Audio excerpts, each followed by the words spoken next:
काजल आज जो है मिथुन राशि के संक्रांति में जो सूर्य होता है बहुत तेज हो जाता है। एकादशी व्रत जो भी आज के दिन एकादशी रख लेता है, साल में एक बार जेठ शुक्ल पक्ष की एकादशी रख लेता है, उसे 24 एकादशी का पुण्य प्राप्त होता है। इसीलिए इस एकादशी को विशेष रूप दिया गया है। लेकिन निर्जला एकादशी को विशेष करके ये बताइए, उसको भीमा एकादशी भी कहते हैं, इसको पांडव एकादशी भी कहते हैं।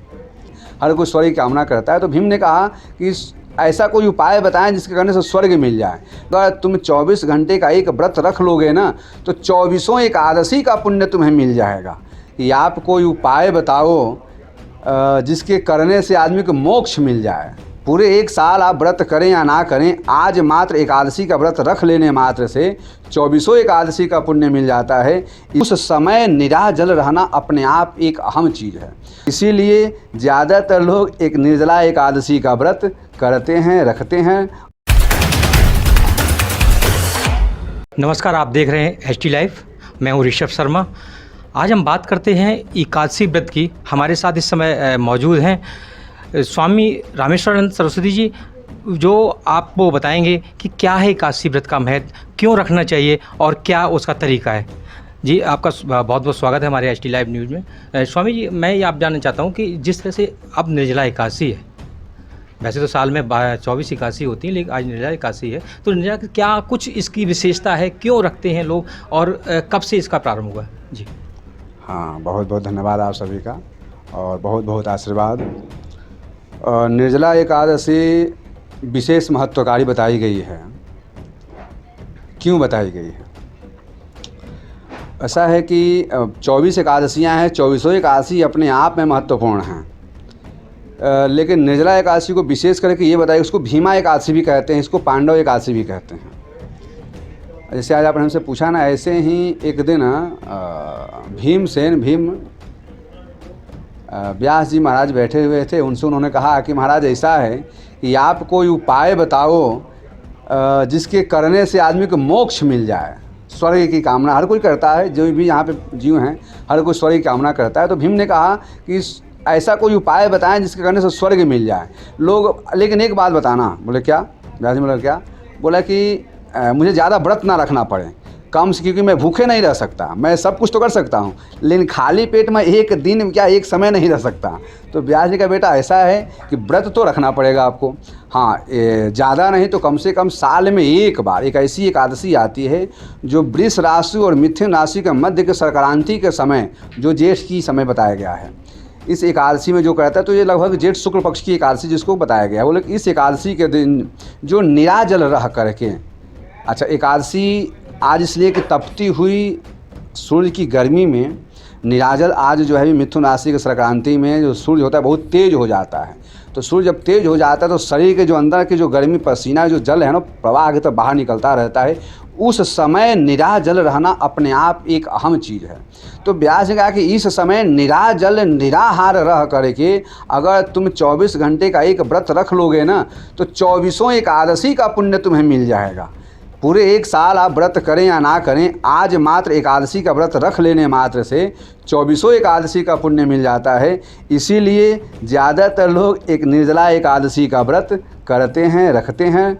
आज निराजल नहीं रह सकते हैं तो निराहार रह करके व्रत करें, निराहार नहीं रह सकते हैं तो फलाहार रह करके करें। एकादशी व्रत जो भी आज के दिन एकादशी रख लेता है, साल में एक बार जेठ शुक्ल पक्ष की एकादशी रख लेता है, उसे 24 एकादशी का पुण्य प्राप्त होता है। इसीलिए इस एकादशी को विशेष रूप दिया गया है। बाकी और क्या कुछ तरीका है इस एकादशी को रखने का और क्यों रखते हैं लोग, साथ ही विधि विधान इसका क्या है? अच्छा, एकादशी का व्रत का विधान ये है कि एक तो दशमी युक्त एकादशी नहीं होनी चाहिए। जिस दिन एकादशी हो उस दिन दशमी तिथि नहीं हो, द्वादशी युक्त एकादशी तिथि हो, और दूसरे दिन जिस दिन व्रत हो उसके दूसरे दिन भी सूर्योदय काल में द्वादशी होनी अनिवार्य है। दशमी युक्त जो एकादशी व्रत होता है, इसके हमारे यहाँ माना नहीं गया है। द्वादशी युक्त एकादशी हो सूर्योदय कालीन में, दूसरे जो व्रत खोलें वह भी द्वादशी में ही व्रत खोलें। ऐसा भी हमारे यहाँ पद्म पुराण में एक जगह वर्णन आता है। कई बार ऐसा आप लोगों ने देखा होगा, पाया होगा कि त्रिस्पर्शा एकादशी ऐसा लोग कहते हैं। क्या होती है कि उसमें ये द्वादशी होती ही नहीं है, द्वादशी का क्षय हो जाता है। जैसे इस बार भी हुआ है, द्वादशी क्षय हो जाती है, एकादशी तिथि रहती है और सीधा द्वादशी समाप्त दूसरे दिन त्रयोदशी तिथि होती है। तो ये हमारे यहाँ और विशेष करके मानी गई है, सन्यासियों के लिए बताया गया है कि इस एकादशी को अवश्य ही सन्यासियों को करना चाहिए। इसके करने से हमारे बताए गोविंद माधव भगवान के लिए बड़ा परम प्रिय है ये जो त्रिस्पर्शा एकादशी है। और इस एकादशी को करने से भगवान राधा वल्लभ भी अत्यंत प्रसन्न होते हैं। तो ये एकादशी है, सबसे पहली एकादशी के 10वीं युक्त एकादशी तिथि नहीं करना चाहिए। जिस एकादशी के बाद द्वादशी ना मिलती हो पारण करने के लिए, उस एकादशी को भी नहीं करना चाहिए।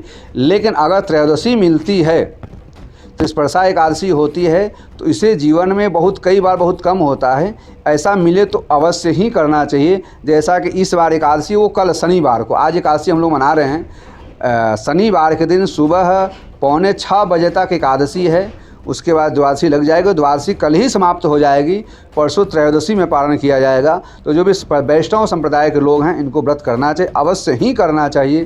त्रिस्पर्शा एकादशी कल बताई गई है। स्वामी जी, जैसा बताया जाता है कि शास्त्रों के अनुसार, शास्त्रों में कहा गया है कि जो ये एकादशी का व्रत है सभी व्रतों में सर्वश्रेष्ठ माना गया है, ऐसा क्यों? एकादशी ऐसा है कि श्री गीता भगवद गीता में भगवान श्री कृष्ण ने कहा कि देवताओं में सर्वश्रेष्ठ मैं हूँ। नहीं, भगवान विष्णु देवताओं में सर्वश्रेष्ठ हैं। उसी तरह से और एकादशी जो है वो भगवान विष्णु को बहुत प्रिय है। भगवान विष्णु को एकादशी अत्यंत प्रिय है। तो अब एकादशी विशेष करके क्यों बताई गई है? विशेष करके इसलिए बताई गई है कि भगवान, आपने सुना होगा एक कथा आती है महाराज अम्बरीश की, नहीं, अम्बरीश की कथा आती है और दुर्वासा ऋषि की कथा आपने सुना होगा। उसमें ऐसा बताया गया है कि दुर्वासा ऋषि पहुंच गए थे और अम्बरीश ने कहा कि आप हमारे यहाँ प्रसाद ग्रहण करेंगे। कुछ पल ही द्वादशी बची थी और दुर्वासा ऋषि संध्योपासन करके नहीं आए थे और इनको अम्बरीश को लगा कि द्वादशी बीत जाएगी, द्वादशी जब बीत जाएगी तो हमें व्रत खोलने का समय बीत जाएगा। तो उन्होंने तुलसी पत्र, क्योंकि तुलसी भी भगवान विष्णु को परम प्रिय है, अत्यंत प्रिय है, तो उन्होंने तुलसी गंगा जल अपने मुख में डाला था। दुर्वासा ऋषि ने देखा कि ये खा रहा है। दुर्वासा ऋषि क्रोध करके उसके लिए कृत्या प्रकट की मारने के लिए, जिसमें आगे बताया गया है कि भगवान का सुदर्शन चक्र के द्वारा दुर्वासा ऋषि को अपमानित किया गया और ये कहा गया कि इस अम्बरीश से जाकर के आप क्षमा मांगे। दुर्वासा ऋषि ने अम्बरीश से क्षमा मांगी। इस तरह से ये बताया कि भक्तों के लिए अति प्रिय है। एकादशी करने वाला जो व्यक्ति होता है वह सच्चा वैष्णव होता है, विष्णु भक्त होता है। और हमारे ये बताया गया है भक्तानाम भगवान भक्ता प्रिय, भगवान विष्णु जो हैं उनके भक्त अति प्रिय हैं। तो जो एकादशी का व्रत करता है वो भगवान विष्णु का अति प्रिय होता है, इसलिए इसको विशेष महत्वकारी बताया गया है। भगवान विष्णु उस पर अत्यंत प्रसन्न होते हैं, इसीलिए एकादशी का व्रत ही विशेष बताया गया है। स्वामी जी, HT लाइव को आप अपनी तरफ से क्या कुछ कहना चाहेंगे, लोगों को क्या संदेश देना चाहेंगे? अच्छा हाँ, सबसे पहले तो आज HT लाइव के जितने भी आप बंधुगण हैं, संपादक हैं, कैमरामैन, जो भी आप सब लोग हैं, आप सबको बहुत बहुत आशीर्वाद हम देंगे, बहुत बहुत शुभकामना देंगे, बधाई देंगे और हम भगवती से प्रार्थना करेंगे कि आप सभी खूब तरक्की करें, बहुत आगे जाएं। और सबसे अच्छी बात यह है कि क्या मैंने पढ़ा था कि जो छुपी खबर होती हैं उसको भी आप लोग नज़र में सामने सबके ला देते हैं, नहीं? तो ये सबके लिए बहुत अच्छी बात है कि HT लाइव देखें, क्योंकि HT लाइव मुझे जहाँ तक लगता है कि जो खबर कोई नहीं दिखाता है शायद उन खबरों को भी आप लोग लाने का प्रयास करते हैं। तो इसलिए हम सबको संदेश देना चाहेंगे कि सब लोग HT लाइव अवश्य ही देखें और इसको सुनें, इसको समझें। और आप सबको भी बहुत बहुत आशीर्वाद। आप लोग जो मेहनत करते हैं भगवान खूब आप लोगों को आशीर्वाद दें और आप सब लोग खूब तरक्की करें, आपका चैनल खूब तरक्की करें।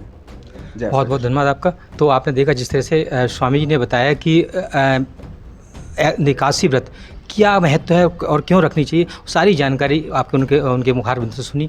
अब मैं आशा करेंगे आप सभी गुरु जी के इन आशीर्वाद वचन को ध्यान में रखते हुए एक अच्छे कदम पर चलते हुए और इस HT लाइव को आगे बढ़ाएंगे। मैं ऋषभ शर्मा, HT लाइव, नोएडा।